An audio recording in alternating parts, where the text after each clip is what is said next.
আজকে দুটো নতুন আম নিয়ে এসেছি বাজার থেকে।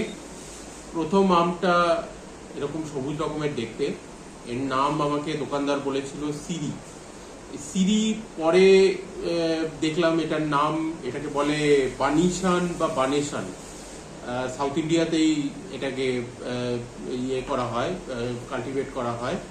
আর দূর সম্পর্কের কোনো এক পূর্বপুরুষ বেগনফাল্লি, কিন্তু এটা বেগনফাল্লি আর এর কমপ্লিটলি আলাদা স্বাদ, সুন্দর গন্ধ আর একটুখানি টক মিঠে টাইপের খেতে, খুব সুন্দর দেখতে, সবুজ দেখতে।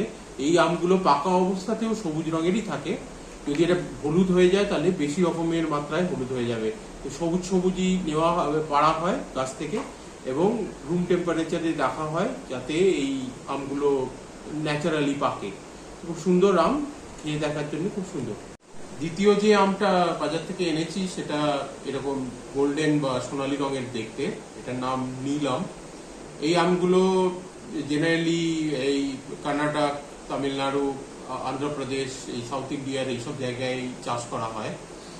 একটা সুন্দর ফুলের গন্ধের মতো একটা গন্ধ আছে, 200 থেকে 300 গ্রাম মতো এক একটা আম হয়ে থাকে।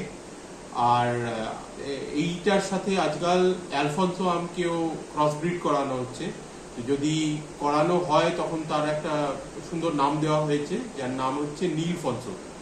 এই আমটাও খেতে একটু টক মিষ্টি টাইপের, একটু অন্য রকমের টেস্ট, ঠিক অন্যান্য আমের টেস্ট যে তার থেকে একটু আলাদা। এটাও খুব সুন্দর খেতে। এই দুটো আম আপনারা বাজারে, এখানে ব্যাঙ্গালোরের বাজারে তো পাওয়াই যায়, জানি না কলকাতার বাজারে পাওয়া যায় কিনা। যদি পান তো খেয়ে দেখবেন, অদ্ভুত আলাদা রকমের টেস্ট এই আমগুলো।